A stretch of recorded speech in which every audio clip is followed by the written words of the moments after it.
चलिए मैं आपसे एक सवाल पूछने वाला हूं। मान के चलते हैं कि आप आज 50,000 रुपए की लमसम अमाउंट में इन्वेस्टमेंट करते हैं किसी भी म्यूचुअल फंड के अंदर और आपको 1 साल तक पैसा इन्वेस्ट करना है और उस 50,000 रुपए पे आपको 12% का रिटर्न मिलने वाला है। तो मैं आपसे यही पूछना चाहता हूं कि आखिर में उस 12% का रिटर्न मिलने के बाद वो 50,000 का जो अमाउंट है वो 1 साल के बाद कितना हो जाएगा। तो आपका एक सिंपल जवाब होगा कि 50,000 से हो जाएगा 56,000 रुपए, जिसपे 12% का रिटर्न मिल रहा है। आपने CAGR के माध्यम से आपने उसको अच्छे से कैलकुलेट कर लिया। CAGR वही होता है कंपाउंडेड एनुअल ग्रोथ रेट। अब मैं आपसे एक और सवाल पूछने वाला हूं कि आप हर महीने SIP करने वाले हैं 12 महीने के लिए, मतलब 1 साल के लिए आप SIP करने वाले हैं जिसके ऊपर आपको 12% का रिटर्न मिलने वाला है। SIP आप करने वाले हैं 4,167 रुपए का, जो 1 साल तक चलेगा। आपको हर महीने SIP करना है। अब आपको ये कैलकुलेट करके बताना है मेरे को कि आखिर में उस 4,167 रुपए की जो आपने SIP की है वो 1 साल के बाद अगर उसके ऊपर 12% का रिटर्न मिल रहा है तो 1 साल के बाद वो कितना हो जाएगा, ये आपको बताना है। अब देखिए यहाँ पे बहुत सारे लोग कंफ्यूज हो जाएंगे क्योंकि यहाँ पे देखिए पहले महीने की जो आपने SIP की थी उसको 12 महीने का टाइम हो चुका है, बट जो आपने दूसरे महीने की SIP की थी उसको अभी 12 महीने का टाइम नहीं हुआ है, उसको केवल अभी 11 महीने का ही टाइम हुआ है। इसी तरह जो आपने 11वें महीने में जो SIP की थी, मतलब आखिरी महीने के 1 महीने पहले, उसको केवल 1 महीना हुआ है। अब जो आपने सारे SIP किए हैं 12 महीने के अंदर में, उन सभी का कैलकुलेशन करना पड़ेगा, उन सभी का रिटर्न निकालना पड़ेगा, तब जाके आप मेरे को रिटर्न बता पाएंगे, जो कि बहुत ज्यादा हार्ड होता है। अब यहीं पे निकल के आता है XIRR, यानी कि extended internal rate of return. XIRR का एक ही पर्पज होता है कि जो आपकी SIP है, मतलब जहां भी आप SIP करते हैं, अगर आप अपना इंश्योरेंस भी जमा करते हैं ना तो वहां भी आप हर महीने पैसा जमा करते हैं। अगर हर महीने पैसा जमा करते हैं तो वहां पे भी आप रिटर्न निकाल सकते हैं XIRR के माध्यम से।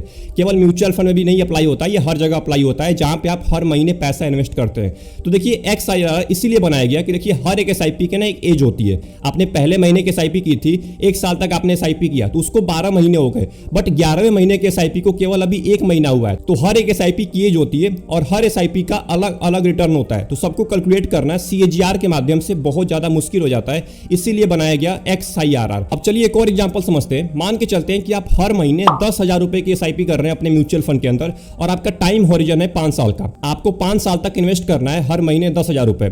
आपका जो टोटल कॉर्पस हुआ, मतलब 5 साल के बाद आपका इन्वेस्टमेंट अमाउंट और रिटर्न मिला के हुआ 8,84,000 रुपए। अब यहाँ पे एक चीज बहुत ही गौर करने वाली है कि जो आपने 5 साल पहले, मतलब पहले महीने में जो आपने 10,000 रुपए SIP किया था उसको आज 5 साल हो चुका है, बट जो आपने दूसरे महीने में SIP किया था, मतलब पहले साल के दूसरे महीने में जो SIP किया था उसको अभी 4 साल 11 महीने हुए हैं, उसको अभी 5 साल कंप्लीट नहीं हुआ है। तो इस 5 साल के कैलकुलेशन को कैसे कैलकुलेट किया जाए, चलिए इस चीज को समझ लेते हैं। और अगर आप भी कैलकुलेट करना चाहते हैं XIRR के माध्यम से तो आपके पास गूगल शीट होना चाहिए, क्योंकि गूगल शीट के ऊपर ही आप इसको अच्छे से कैलकुलेट कर पाएंगे। क्या फॉर्मूला होता है, कैसे कैलकुलेट करना होता है, इसको अच्छे समझते हैं। और इस कैलकुलेशन के बाद हम ये जानेंगे कि आखिर में XIRR के रिलेटेड कौन कौन से क्वेश्चंस होते हैं लोगों के, उसके बारे में भी मैं आपको जवाब देने वाला हूं। चलिए चलते हैं गूगल शीट के ऊपर। अब यहाँ पे आप एक बार गौर करिए कि मैंने जो पहला इन्वेस्टमेंट किया है वो किया है जनवरी महीने में, पहले तारीख को, और मेरे जेब से 10,000 रुपए गए, क्योंकि मैं 10,000 रुपए हर महीने इन्वेस्ट कर रहा हूं तो मैं माइनस में लिखा हूं। अगर विड्रॉल करते हैं आप म्यूचुअल फंड से पैसा तो आप प्लस में यहाँ पे लिख सकते हैं। मैंने केवल माइनस में लिखा है क्योंकि मैंने अपने जेब से पैसा इन्वेस्ट किया है, तो माइनस 10,000 रुपए आपको लिखना है यहाँ पे। और जब तक आपने पैसा इन्वेस्ट किया है, मैंने इन्वेस्ट किया है दिसंबर महीने तक, तो मैंने दिसंबर महीने तक यहाँ पे 10,000 रुपए माइनस किया है, मतलब 12 महीने तक मैंने हर महीने 10,000 रुपए इन्वेस्ट किए हैं। मेरा जो इन्वेस्टमेंट अमाउंट निकल के आता है वो निकल के आता है 1,20,000 रुपए, और मेरे को जो रिटर्न मिलता है इसके ऊपर, यानी कि 1/1/2025 को जब मैं पैसा विड्रॉल करता हूं तो मेरे को निकल के आता है 1,28,093 रुपए, जो कि प्लस में, यहाँ पे आप देख सकते हैं मैंने प्लस में लिखा है क्योंकि मेरे जेब में आ रहा है, मैंने विड्रॉल कर लिया इतना पैसा। अब इसके ऊपर आपका XIRR कितना बना और इसका एग्जैक्ट रिटर्न कैसे निकालते हैं, चलिए चीज को समझते हैं। अब देखिए जो इसका ROI निकलता है, मतलब रिटर्न ऑन इन्वेस्टमेंट, वो निकल के आता है 6.74% का, मतलब जितना आपने इन्वेस्ट किया है उसके ऊपर एब्सोल्यूट रिटर्न जो निकला है ना वो निकला है 6.74% का। बट XIRR कैसे निकालें, क्योंकि जो परफेक्ट रिटर्न होता है वो XIRR ही बताता है, क्योंकि देखिए आपने हर महीने पैसा इन्वेस्ट किया है तो हर महीने वाले जो इन्वेस्टमेंट का पैसा है उसका आपको रिटर्न निकालना है। तो XIRR निकालने का सिंपल फॉर्मूला है, आपको सिंपल यहाँ पे टाइप करना है XIRR के सामने इक्वल का साइन करना है, इक्वल साइन लगाना है, उसके बाद आपको टाइप करना है XIRR, उसके बाद आपको यहाँ पे एक बार कॉलम का साइन लगाना है। कॉलम का साइन लगाने के बाद सबसे पहले आपको ये अमाउंट सेलेक्ट करना है सारा का सारा, सारा का सारा आपको करना है, जो आपने विड्रॉल किया है उसको भी सिलेक्ट करना है। उसके बाद सिलेक्ट करने के बाद आपको सिंपल कॉमा लगाना है। कॉमा लगाने के बाद आपको सारे के सारे डेट सेलेक्ट करने हैं, तो मैंने यहाँ पे सारा का सारा डेट सेलेक्ट कर लिया है। उसके बाद आपको फिर से कॉमा लगाना है, फिर यहाँ पे 100 यहाँ पे टाइप कर देना है। अब सिंपल यहाँ पे आपको इंटर दबा देना है। अब निकल के आता है 12.62%, जो कि आपका XIRR होता है। इस सारे के सारे जो आपने इन्वेस्टमेंट किया है इसका XIRR निकल के आता है। एग्जैक्ट रिटर्न जो निकलता है वो निकलता है 12.62% का। तो आई होप आपको समझ में आ गया हो कि आखिर में गूगल शीट के ऊपर कैसे इस चीज को कैलकुलेट करते हैं। एक बात का जरूर ध्यान दीजिएगा कि जो आपने डेट लिखा है वो इस फॉर्मेट में होना चाहिए। 1 पॉइंट लगा के नहीं लिखना है, 1 यहाँ पे डैश लगा के लिखना है, जिससे आपका डेट जो है ना यहाँ पे डबल क्लिक करेंगे तो मेरा कैलेंडर खुल जाएगा। तो कैलेंडर आपका खुलना चाहिए, तभी जाके आप अच्छे से XIRR कैलकुलेट कर पाएंगे। और एक और चीज है कि जब आप पैसा इन्वेस्ट कर रहे हैं तो आपको माइनस का साइन लगाना है, और जब आप पैसा विड्रॉल कर रहे हैं, जो भी आपने पैसा विड्रॉल किया है 1 साल के अंदर में, तो वहां पे आपको प्लस का साइन लगाना है। इस बात को जरूर ध्यान दीजिएगा, तब जाके आप एग्जैक्ट XIRR निकाल पाएंगे। अब बढ़ते हैं इस वीडियो के लास्ट में। बहुत सारे लोगों के क्वेश्चन होते हैं, उस क्वेश्चन का जवाब देते हैं। सबसे पहला क्वेश्चन है कि आखिर में XIRR कितना बेस्ट है मेरे म्यूचुअल फंड के लिए, मतलब कि मेरा म्यूचुअल फंड कितना XIRR देता है तो वो बेस्ट माना जाता है।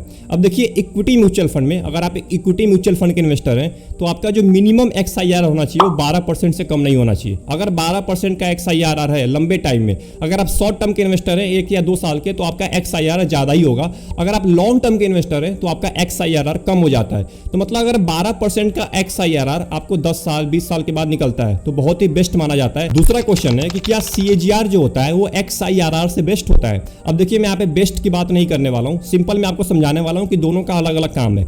XIRR का काम है जो कैश फ्लो होता है म्यूचुअल फंड के अंदर, मतलब इनफ्लो और आउटफ्लो। जब आप पैसा इन्वेस्ट करते हैं, पैसा विड्रॉल करते हैं, उसको कैलकुलेट करता है XIRR, जो कि CAGR नहीं कर पाता है। CAGR कैलकुलेट करता है लमसम इन्वेस्टमेंट को। अगर आपने साल भर में एक इन्वेस्टमेंट किया है, जो मैंने आपको शुरू में एग्जांपल दिया था 50,000 रुपए वाला, अगर आपने वैसे इन्वेस्टमेंट किया है तो आप CAGR के माध्यम से अपना रिटर्न निकाल सकते हैं। XIRR वहां काम आता है जब आप बार बार पैसा इन्वेस्ट करते हैं, पैसा निकालते हैं, उसको कैलकुलेट करने के लिए XIRR बना हुआ है। तीसरा क्वेश्चन है, क्या XIRR एनुअली कंपाउंड होता है। अब इसका सिंपल आंसर होगा नहीं, क्योंकि XIRR रेगुलर बेसिस पे कंपाउंड होता है। आप आज जाके देखिएगा अपने इन्वेस्टमेंट को, आप इस वीडियो को देखने के बाद देखिएगा, आज आपका इन्वेस्टमेंट अगर प्रॉफिट में, अगर आपको प्रॉफिट हुआ है आज, तो आपका XIRR बढ़ गया होगा। अगर आपको लॉस हुआ है तो आपका XIRR थोड़ा सा कम हो गया होगा। तो इस बात को जरूर ध्यान दीजिएगा कि XIRR एनुअली कंपाउंड नहीं होता है, रोज कंपाउंड होता है। एंड जो आखिरी क्वेश्चन है वो है XIRR क्यों डिफरेंट है एब्सोल्यूट रिटर्न से।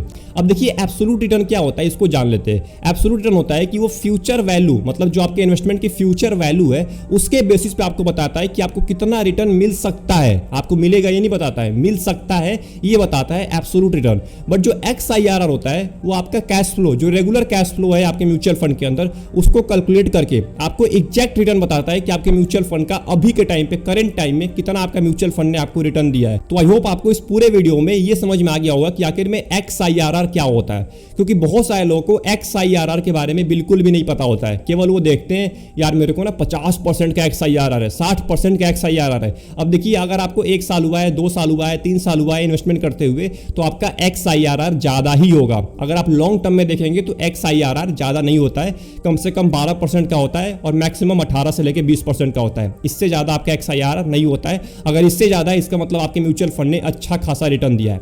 तो आई होप आपको ये पूरी वीडियो पसंद आई होगी। आपके म्यूचुअल फंड का कितना XIRR है कमेंट बॉक्स में जरूर टाइप करिएगा।